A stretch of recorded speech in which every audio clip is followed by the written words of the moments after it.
Welcome back to Penalty Box Radio Live.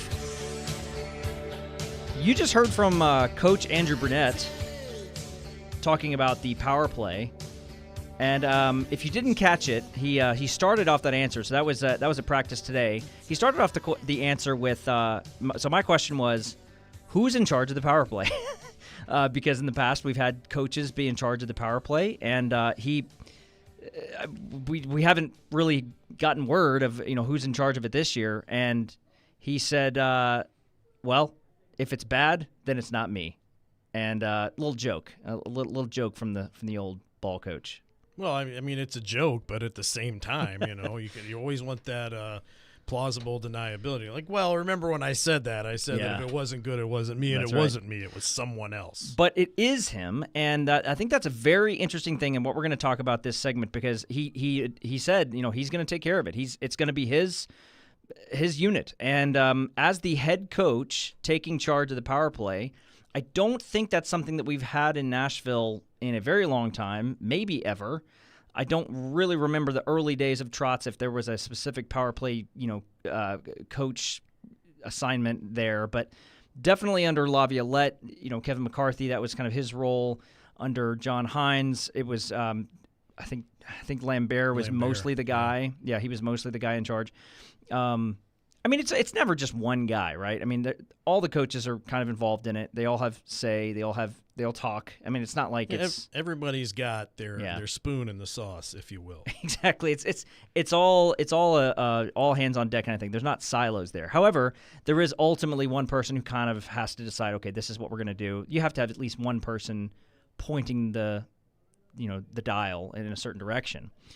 So, what do you think about this, about Brunette being in charge of the power play? Because I want to make a football analogy for our football audience. Oh. This is sort of like the head coach calling the offensive plays, right? I mean, that is something that happens. I couldn't give you any examples of that. I don't know football that much, but you have head coaches who are the head coach of the team, but then they also call the offensive plays, and then you have teams that have offensive coordinators or whatever. Is this kind of the same thing? Is Andrew Brunette putting himself in a situation where he's in charge of too much? Does he need to delegate it more, or do you think he's the man for the job? Well, here's the thing: you've got someone that's going to be in charge of the offense, someone's going to be in charge of defense, someone in charge of the penalty kill.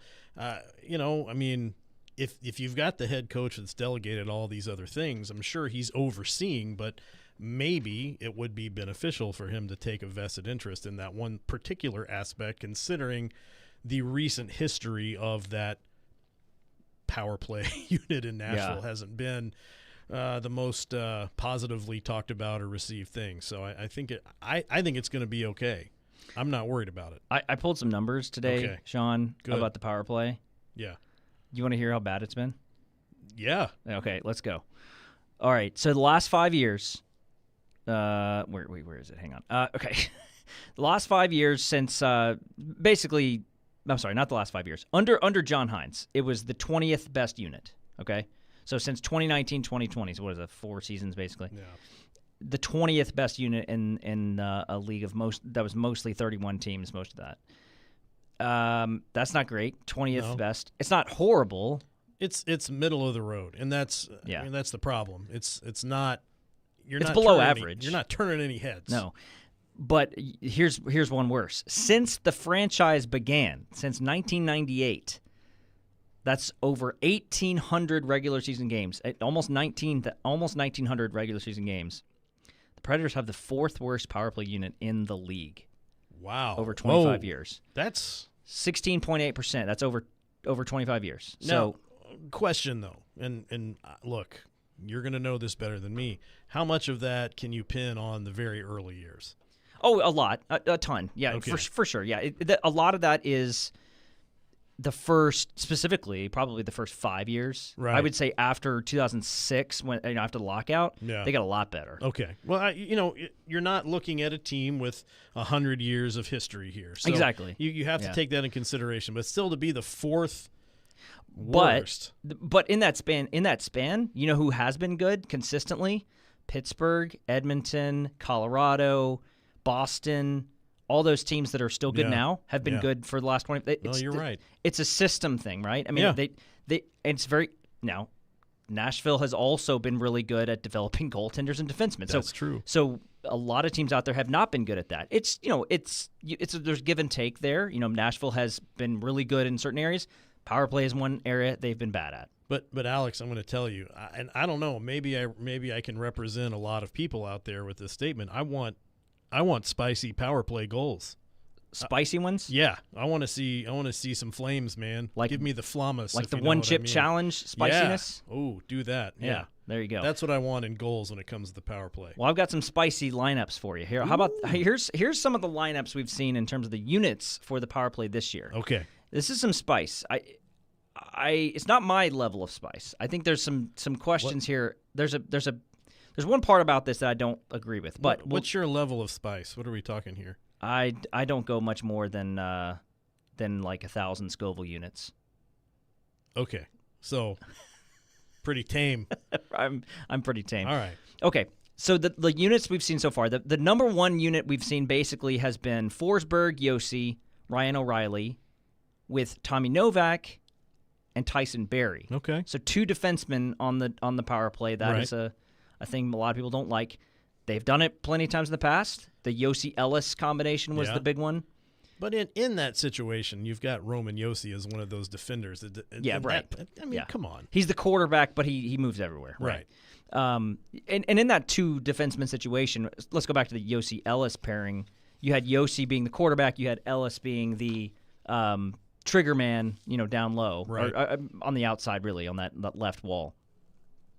Forsberg on the right, and then Novak and Ryan O'Reilly somewhere in the middle. So that's kind of how I foresee it. I think Barrie will be somewhere kind of where Ellis was, but in a different role. Maybe they'll switch up. I think they're going to do a lot of switching. Barrie and Yossi switching, where Yossi can travel, Barrie can be can take over as the quarterback because he's good at that too.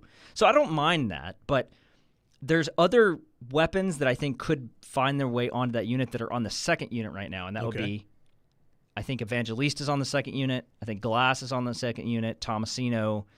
And then there's kind of a mix. It's like Parsons been there for Kimmel, but he's in Milwaukee now. Yeah. What about Nyquist?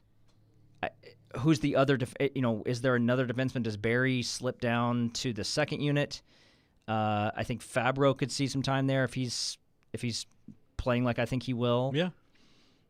So the second unit's like, I'm not sure what to think about it. I mean, I would almost rather see Evangelista up on the first unit, Barrie down on the second unit. Okay. Barrie quarterbacking number 2 with Glass, Tomasino, let's say Nyquist and Parsonen. Okay. I don't have a problem with that. That to me would give you more opportunity for spiciness. All about the spice, of course. Here's a question. Okay. What improvement do you need to see from the power play in order to feel okay about it? Because here's the numbers. We talked about some numbers. Here's the numbers from last year. Okay. They were 28th in the league, 17.6%.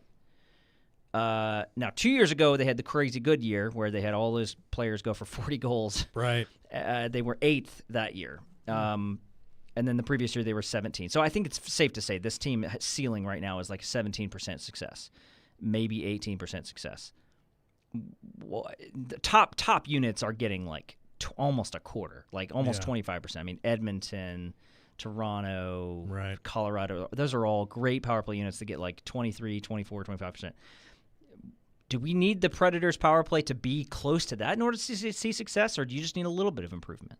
Well, if you're looking for immediate, like I want to see immediate improvement, then yeah, you want to see him up there. But if you're looking things over, if you're playing the long game here, which, you got to understand, this is the beginning of a rebuild, right?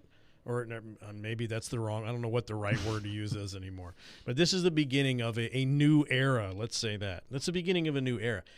I'm okay with seeing some improvement now with the expectation that improvement continues and eventually gets to that spot. I don't need 23% this year to feel happy. Give me 19.5 and I'll be smiling. Yeah. By the way, Andrew Brunette, who is now in charge of the power play, last year with New Jersey, 19, I think is what it was. I'm double checking that. I think it was 19. Yeah. Oh, nope, I'm wrong. 21. Whoa. 21.9%. 21.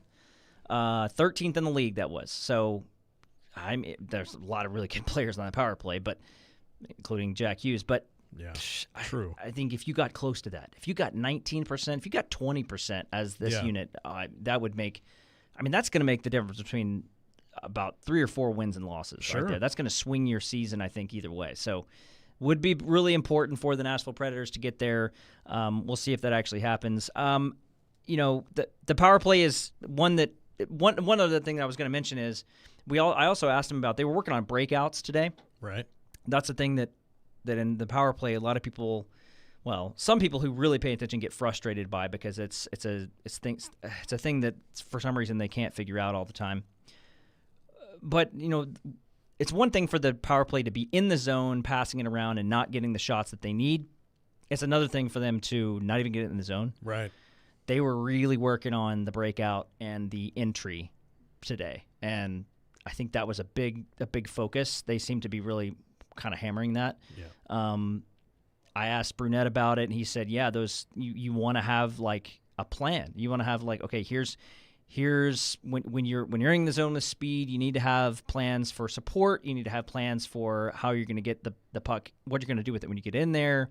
I think it's a big focus for them. Well, you don't just want to rush into the zone and have the first guy, the guy who's bringing the puck in, just fire it off from the blue line and just hope for the best. Yeah. You want an idea of what needs to happen once you get in there. And I see them practice this all the time. Mm-hmm. I mean, you're saying they're practicing it a lot now. They practice it a lot. Yeah. You've got to see some kind of execution on those improvements to really see a difference start to happen, I think. Yeah. I think they're going to – we'll see it. I don't know.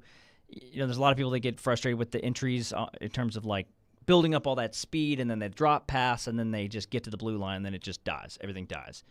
I think the focus today was continuing through that, breaking through that sort of blue line wall and getting through and actually making something out of it. So pretty important. Okay. We are 1 week from opening night, Shaun. Here at home opening night. Right. Well, we're 6 days from opening night in Tampa. Right. And we are 1 week basically from the home opener against Seattle. So up next, you and I are going to give out our opening night roster. Sounds good to me. Are you ready to do that? Yeah. I hope that you're ready to do that. And also, if you're maybe ready to buy a home, it could be a stressful experience. It's a huge decision. There's a lot of things to consider. But with experienced real estate professionals at Salas Realty Group, you can find your dream home in the most vibrant and dynamic city in the world, Nashville, Tennessee. Whether you're a first-time home buyer, investor, or selling your property, the Salas Realty team guides you every step of the way. They have an intimate knowledge of Nashville's neighborhoods, schools, and market trends, and they'll match you with the perfect home to suit your lifestyle and needs. If you want to get started, go to salasrealtygroup.com and experience real estate the Salas way.